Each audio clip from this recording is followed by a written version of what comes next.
অশোকনগর মাগুরখালী মাঠ প্রাঙ্গণে বুধবার অভিনব কায়দায় ইফতার মজলিসের আয়োজন করলেন অশোকনগর বিধায়ক তথা উত্তর 24 পরগনা জেলা পরিষদের সভাধিপতি নারায়ণ গোস্বামী ও হাবড়া 2 পঞ্চায়েতের সমিতির ব্যবস্থাপনায়।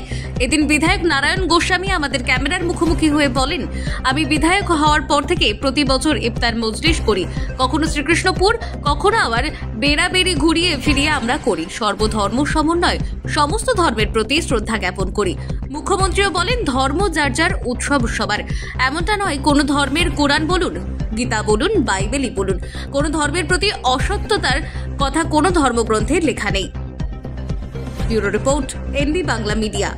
আমি বিধায়ক হওয়ার পর থেকে প্রত্যেক বছরই আমি এখানে করে থাকি গ্রামে, কখনো শ্রীকৃষ্ণপুর, কখনো বেড়াবেড়ি, কখনো কুমাটি, ঘুরিয়ে ফিরিয়ে সব জায়গায় আমরা করি।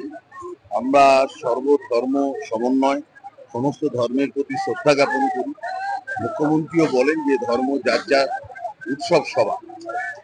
এমনটা নয় যে কোনো ধর্মে, সে আপনি কুরআন বলুন, গীতা বলুন, আপনি বাইবেল বলুন, ত্রিপিটক বলুন, অন্য ধর্মের প্রতি অশ্রদ্ধার কথা কোনো ধর্মগ্রন্থ কিন্তু লেখে। জীবে প্রেম করে যেইজন সেইজন সেদিছে ঈশ্বর। আমরা সবাই জীব, জীবের মধ্যেই শিব আছে। কিন্তু দাদা, এই যে হুগলিতে দেখা যাচ্ছে নতুন করে বিজেপি শুরু করেছে হিন্দু হিন্দু ভাই ভাই, 2026-এ বিজেপিকে চাই, কি বলবেন এই যে কাজে লাগানো ধর্মের সুচরিতা? হিন্দু হিন্দু ভাই ভাই, গ্যাসে কোনো ছাড় নাই। হিন্দু হিন্দু ভাই ভাই, জিএসটিতে ছাড় নাই। হিন্দু হিন্দু ভাই ভাই, কোনো কিছুতেই ছাড়। হিন্দু বলে কি গ্যাসের দাম কম নিচ্ছে? হিন্দু বলে কি জিএসটি নিচ্ছে না? হিন্দু বলে কি ইনকাম ট্যাক্সে ছাড় দিচ্ছে? এটা একটা কৌশল, কিভাবে সংখ্যাগরিষ্ঠ লোকের ভাবাবেগ কাজে লাগিয়ে দীর্ঘদিন ক্ষমতায় থাকা যায়। রামনবমী থেকে 1 কোটি মানুষকে পথে নামার আহ্বান জানিয়েছেন, এটাও কি মনে করছে যে ভোট বাক্সে মেরুকরণের প্রভাবের চেষ্টা? আপনি কি মনে করেন? আপনি তো সাংবাদিক, যে ওনার ডাকে 1 কোটি লোক নামবে?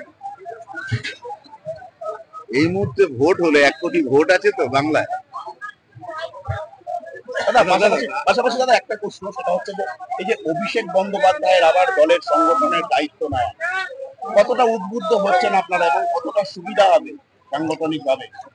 এটা আমাদের জননেত্রী মমতা বন্দ্যোপাধ্যায় 27 তারিখ, তিনি 27শে ফেব্রুয়ারি তিনি নেতাজি ইন্ডোর থেকে যে দিক নির্দেশ করেছেন, সেটাকে কিভাবে প্রত্যেকটা বুথ স্তরে ইমপ্লিমেন্টেশন করা যায়, সেই জন্য আমাদের নেতা সাধারণ সম্পাদক অভিষেক বন্দ্যোপাধ্যায় দিক নির্দেশ করে দিয়েছেন এবং সেখানে আমাদের রাজ্য সভাপতি ছিলেন।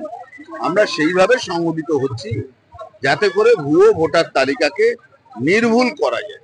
এবং আপনারা দেখেছেন যে মমতা বন্দ্যোপাধ্যায়ের বক্তব্য ভারতবর্ষের নির্বাচন কমিশনার মেনে নিয়েছে। সুতরাং আমরা ভোটার লিস্টের কাজ শুধু ভোট আসলেই নয়, সারা বছর ধরে তৃণমূল কংগ্রেসের কর্মীরা ভোটার লিস্টের কাজ করবে, এটাই নেতা অভিষেক বন্দ্যোপাধ্যায়ের বক্তব্য।